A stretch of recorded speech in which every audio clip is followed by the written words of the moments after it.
Hello there! This is LEGO Dynasty, and today I'm bringing you guys my review of the LEGO The Batman, Batcave, The Riddler Face-Off. It is set number 76183, comes with 581 pieces, and is rated ages 8 and up. Now this set is retired, meaning you can no longer get it from LEGO or LEGO.com, or really any main retailers such as Amazon, Walmart, Toys R Us, Target, etc. But you can find it on the secondary market or at unofficial LEGO stores selling retired LEGO sets. As you can see, this set, when it released, was available in the United States for $79.99 and in Canada for $109.99. Though, as you can see, I actually purchased mine on sale before it retired for $76.99 Canadian, as that was about 30% off at the time, as this set was definitely very expensive for what is included, which we will get into. Now, I just gotta say, I think this box is absolutely beautiful. I love the design here. Obviously, this is from the 2022 film, The Batman. So that came out a few years ago now, which doesn't feel that long ago, but, you know, obviously the Penguin TV series came out, and the Batman sequel isn't expected to come out for like another year or two. So it's definitely feels like it's been so much longer than it has been. As you can see, you have the minifigures shown. I love using the circle. Definitely evokes the Lego games. You know how those characters would be oriented on in those games. So that's definitely pretty nice.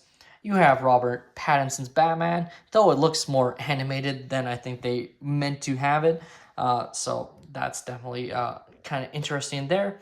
Of course, you can see all the characters. Flipping the set around, and you can get another nice look of the different sections of the build. Of course, you have James Gordon there, and then Batman at his desk, which looks pretty nice. You've got Catwoman at the top there, and what's interesting is it has it flipped, so the other side had the more human, I guess for lack of a better term, version of Batman, and this one has the Lego version, so that's definitely pretty nice there.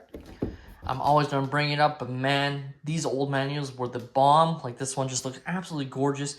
And again, it's just the box art reprinted on the manuals, but genuinely, like, when you feel it in your hands compared to the current manuals, it just feels a lot more premium, a lot better of a product, which is definitely pretty nice. You can see the other Lego Batman sets that were released alongside with the Batman and Catwoman motorbikes, the Batmobile with the Penguin, and then, of course, also this set, as there was only 4 sets, as there was also a Technic Batman car, or Batmobile, I guess, also released that isn't advertised there. But still, I think this is absolutely gorgeous. Now, here we have some of the extra pieces I was left with following the build. Also, some other ones that the characters can hold, but I decided just to put it here. So, of course, you have a couple of batarangs. Obviously, you give one to Batman. You also have handcuffs, an extra pair of handcuffs, and then also a dynamite piece, which just because, you know, the Riddler only has 2 hands and has multiple accessories, I just put in the extra pieces there. Overall, though, you have a nice assortment of pieces here, which is pretty awesome to see. Take a look at our first minifigure. We have Bruce Wayne in his sort of street clothes from driving his motorbike into his Batcave. This is a pretty nice minifigure overall. I love the torso to the belt to the leg printing. Looks really nice. No arm printing. Back printing looks pretty nice. And, of course, as you can see, he does have this helmet piece. What's interesting, it is like all black. So rather than giving it a visor and just taking off his hairpiece and putting it on there, they want you to take off his full head and put it on there. So just like that. So that's kind of an interesting choice from Lego. Normally they wouldn't want to do that. But my guess is they just wanted you to have the ability to hold it in Bruce Wayne's hand like so. He does have a double-sided face print, as you can see, like that. Our next minifigure is Alfred Pennyworth, and kind of interesting figure overall. He just have the torso print of his, you know, sort of a suit and tie, which looks pretty nice there. Back printing as well. He does have a double-sided face print with him smiling compared to him being a bit more stern. What's interesting is they're using a wand piece to represent his, you know, walking cane, which is definitely an interesting choice. It works okay. It looks really good on the box as they have him using it going down the stairs.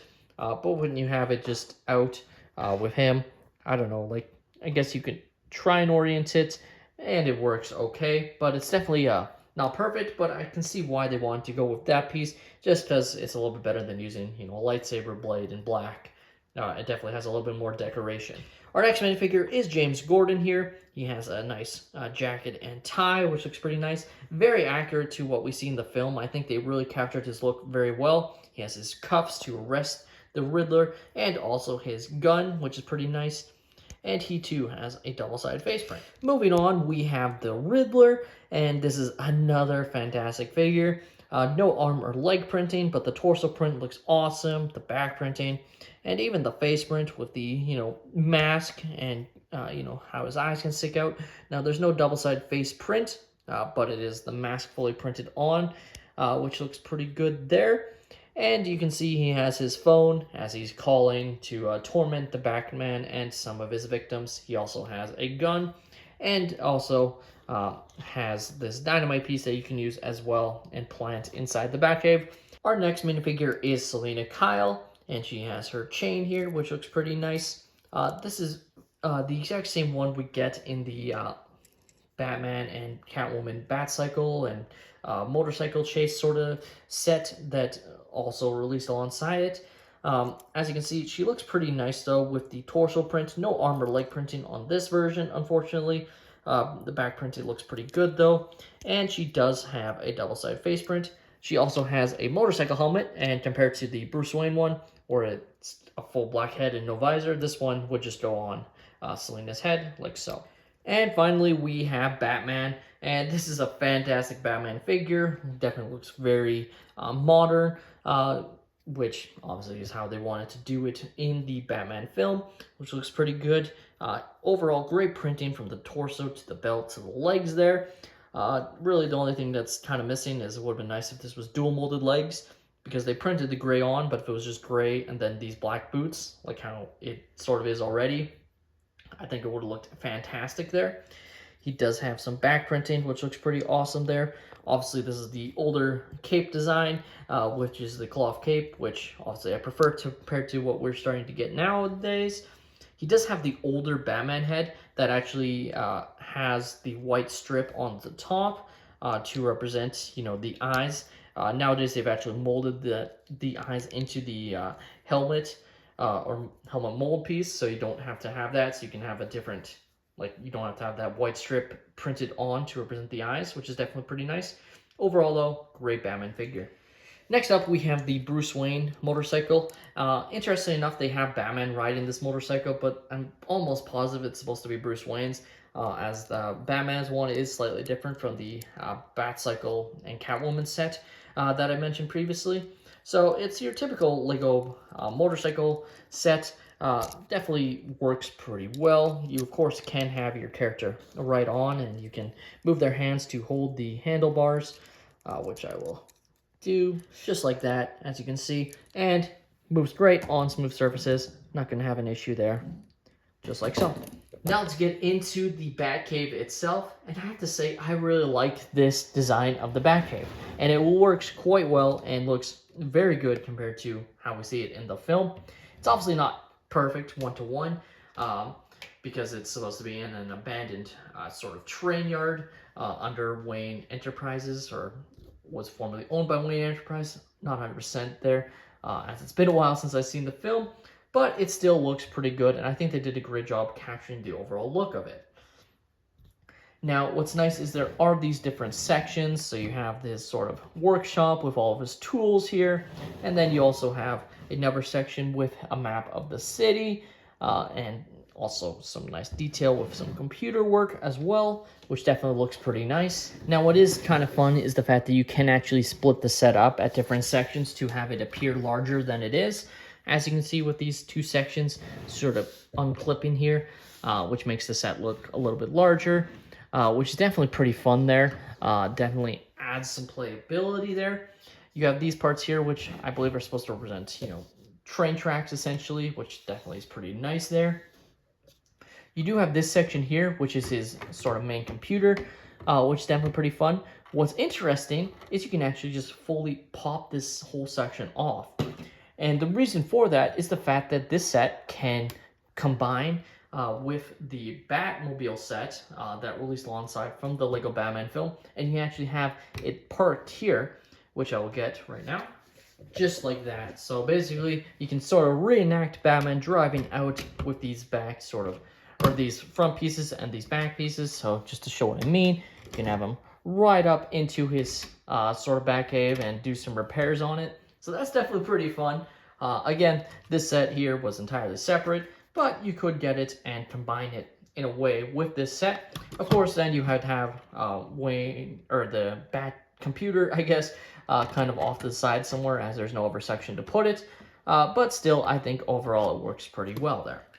Now, of course, taking a look at the Batman computer, and these are all stickers, of course, so it makes a lot of sense. It works quite well. Obviously, it would have been nice if these were printed elements. These parts here are also stickers. I've attached them here just so I don't lose them. But basically, what's really fun, and it'll be fun to try and show, but you basically have a miniature sort of magnifying glass, and I'll try and orient it so you can see, but probably the lighting won't work entirely well. But basically, when you have it under this magnifying glass, you can see the words a lot better. So in this case, this one here says the Batman. You can kind of make it out when you look at it on this piece, but basically under this Lego magnifying glass piece, maybe I'll take it off just to see if I can show. Yeah, I think you can kind of see it a little bit better. You can see Batman, the Batman, etc. And same thing for these other parts as well. So this one has the sort of symbol. As you can see, the Riddler symbol that Batman sort of tries to deduce what it's saying. And it's a fun little detail that they didn't really have to include, but definitely is really nice that they did include. Now, I don't think it justifies the price, because really I feel like they might be saying this magnifying piece alone is worth like $10 or something. That kind of feels like what they're doing in this set like this, because realistically, there's not a lot of large pieces in this set, and that comes down to what I think is wrong with it, is its price, and that's why I don't think the set sold particularly well when it was available, just because of how expensive it was. Like, it was a very expensive set. Like I said, 80 US, almost 110 or 110 Canadian at regular price, and that to me just isn't right in a set like this. Of course, you can have your characters all stand around, kind of like how they have them on the box. So that's definitely pretty nice here. So play around. Obviously, you never have the Riddler find Batman's Batcave, but or James Gordon, I should say, for that matter as well. But you still have the ability to place your characters around and have fun with the different scenes you could create in a set like this. Overall, the Lego The Batman, Batcave, The Riddler Face-Off, to me is a really fun Lego set, just one that was way overpriced when it released, and realistically, it's probably around the same price these days, just due to inflation and, you know, the set's retiring. I still think it's a good set, but I definitely feel like I got a lot more value of the set getting it almost 30% off at $76.99 Canadian, rather than the full $110 price tag. Like, definitely feel like it wasn't worth it. But if you manage to pick the set up on sale, you're probably pretty happy with it, because it's a fun Lego Batcave set. Definitely a lot of fun, you know, these sort of play sets that, you know, you can have and build and, you know, reenact scenes from the film. There's definitely a lot of value in that. With that being said, that's all my opinion. Let me know your thoughts on the Lego Batcave, the Riddler Face-Off in the comments down below. Did you guys pick up the set when it was available, or are you going to try and find it in retirement? Please like and subscribe if you have enjoyed, and have a great day, everyone.